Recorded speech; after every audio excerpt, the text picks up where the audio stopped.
Hello, this is Liam from Lazarus Personal Training, the founder of the No Shoe Crew, and this is your home workout for the day.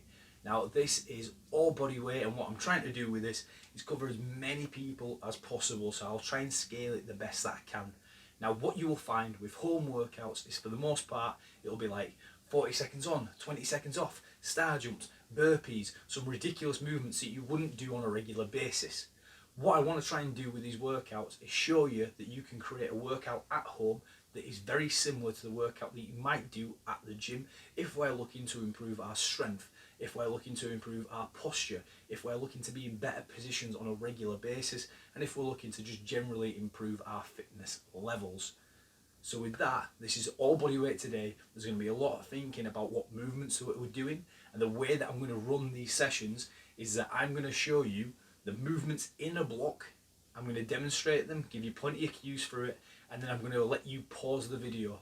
I then want you to do the sets and the reps in your own time, at your own pace, making sure you get the most out of it to then go into the next block. So rather than just sitting there and watching me, we might work at different speeds. So what I want you to do is take it at your own tempo, but watch the demonstration, listen to it, and take on board the cues, so then you can do them with the utmost efficiency.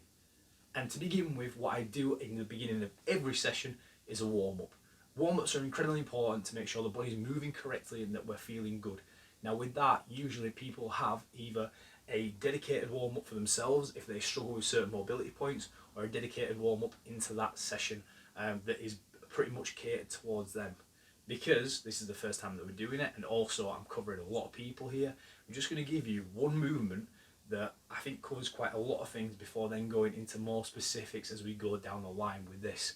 If you struggle with any movements in this block, or if you just struggle with some movements in general, please drop me a message and I will cater a warm-up more towards you. So the warm-up is going to be the world's greatest stretch, where we're going to go 5 on each side, and we're going to repeat that 2 times round. So with this, what I want you to do is drop into a push-up position. From there, if this feels comfortable, foot comes up to the side in like a strider position.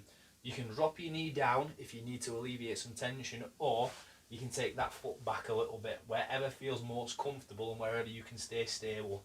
I'm going to bring that foot up, and from there I'm going to pop up onto my toes. I'm then going to take my hand that's closest to my foot and rotate under and rotate up to the ceiling. So here we're working on some shoulder rotation, we're working on some hip stretching, hip flexors getting a little bit stretched, and I've got some big toe mobility going on in the back. I'm going to drop down, hand comes back, knees switch over, so I pop up into that push-up position again, find my comfortable position, and rotate up and through. Nice steady tempo out of this, and ideally we're breathing in and out through the nose. And again, I'm going to switch that back over into my other side. I'm going to sit nice and deep into this position. Arm comes under, arm comes up. Nice strong movements. And then from there, hand comes down, switching sides, and up and down again.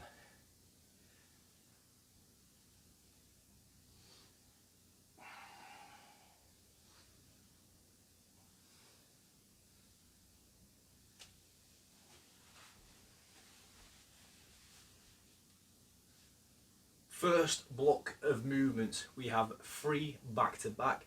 There is a lower body movement, an upper body movement, and then a core movement.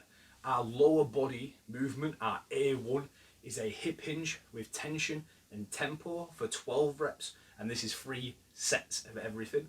We then go into a push-up where we're going 6 reps, and then from there we go into a prone A hold, so that is 20 seconds in that last position.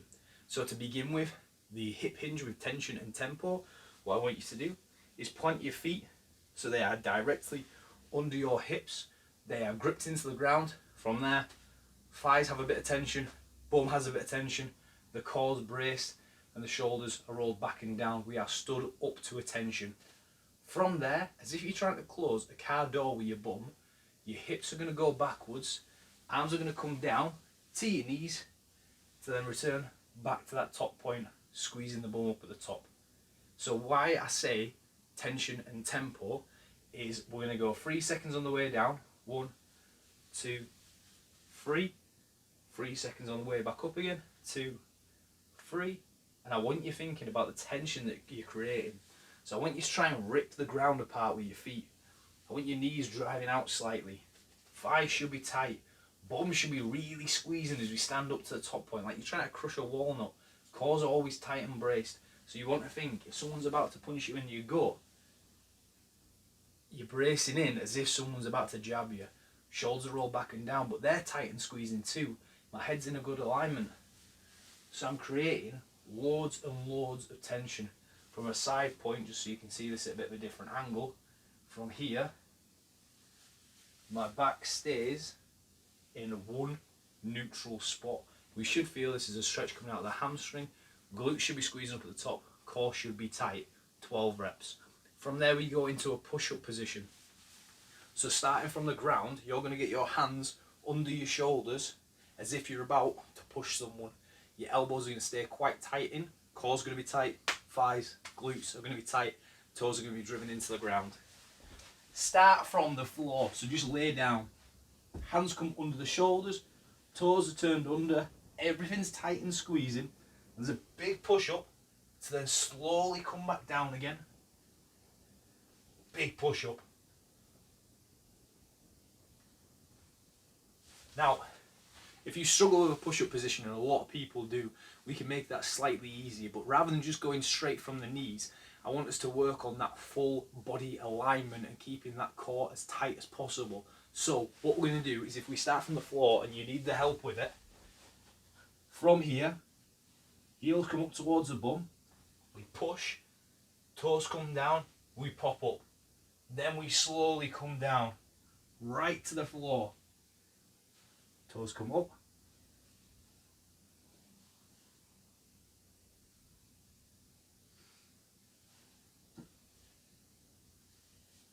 So there, we get the chance to work on a full body alignment, and we pivot from our toes, which means that then that push-up position gets stronger, and then we get better at that movement. Final movement is a prone A hold position. So we're going to lay down on the floor.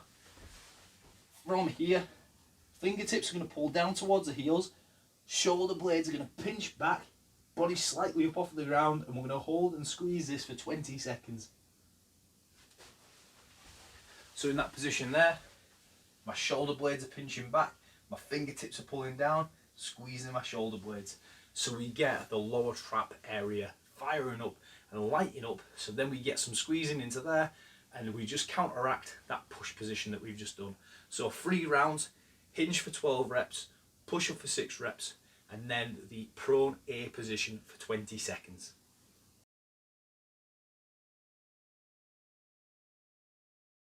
Block 2 is squats with tension and tempo for 12 reps, to then go into some Y handcuffs for 6 reps, to then go into a dead bug where we are going 2 reps on each side. So the squat position, again, vary this to where you need it. If you don't feel comfortable hitting a squat, have a chair, have a sofa near you so you can squat down onto that. If you are doing that, imagine that you are trying to imagine that as you sit down, you're avoiding pressing a button. So I don't want you to collapse onto the chair, I want you to keep some tension at the bottom. If you can do it freestanding, go freestanding. You'll get loads more out of it. So with this, we want to open his feet out just so we're in a bit more of a comfortable position for the squat. I tend to find that if a hip hinge is here, the squat tends to be a little bit wider, but again, that sits on where you feel comfortable. Feet are gripped into the ground. I would go arms out for a bit of counterbalance, and then from there, again, deep breath in, we brace the core, we sit for 3 seconds, to then drive back up again. To then come down 3 seconds, as deep as we can get, hold and drive. So I don't want you bouncing in that bottom point. I want you to hold the tension down at the bottom, and again, as you stand up to the top, everything should squeeze: quads, glutes, core, everything should be tight. If you need to put some books under your heels just to elevate them up a little bit, if you struggle with your depth, if you struggle with a squat position, please let me know and I'll help out where I can. From there we go into some Y handcuffs. So with a Y handcuff, we'll be laid down, arms are going to be up, they're going to swing round into his back, so they end up in a handcuff position, then come back up into that Y. So from the ground, I'm hoping that I've got enough space around me here. Laid down, arms are out, they're up. They come round into the back, try to squeeze the shoulder blades together, to then come back to that Y position.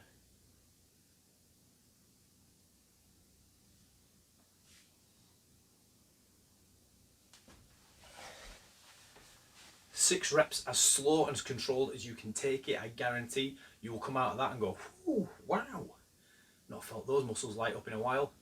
Again, that's what we're looking for. Shoulders pulling back and getting into a good position. From there, we go into a dead bug position. So we're going down to the ground.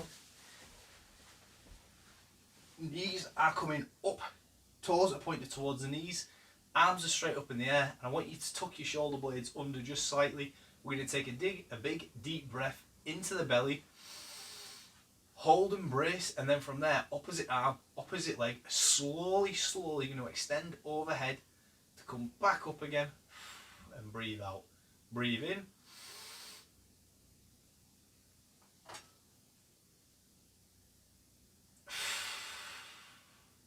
As slow and as controlled as you can take it. I don't want you to rush through this movement. I want you to get as much out of it as you can. What you will probably find is that your arms and legs don't want to work together. And I am making that look far easier than it is if it's the first time that you're doing a dead bug. Again, 3 rounds, 12 reps of the squat, 6 reps of the Y handcuff, and we are going 2 reps each side for the dead bug.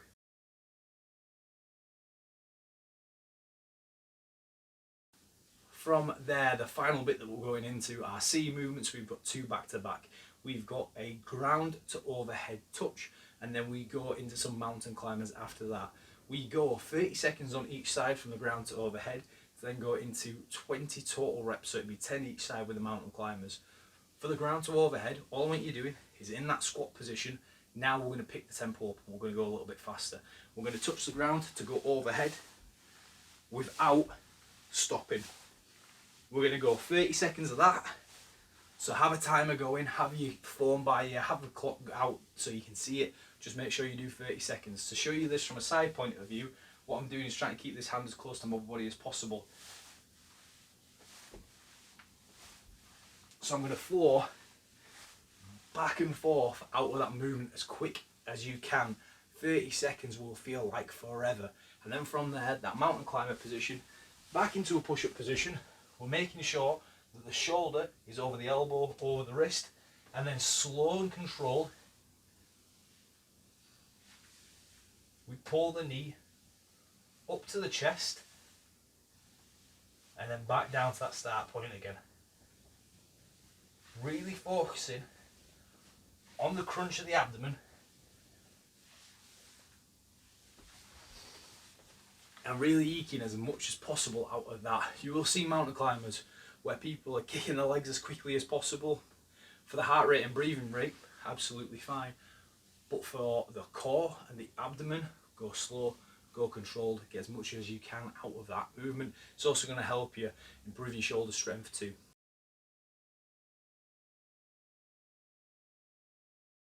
That brings us to the end of the workout. We've covered a hinge, a push, a squat, and a back movement.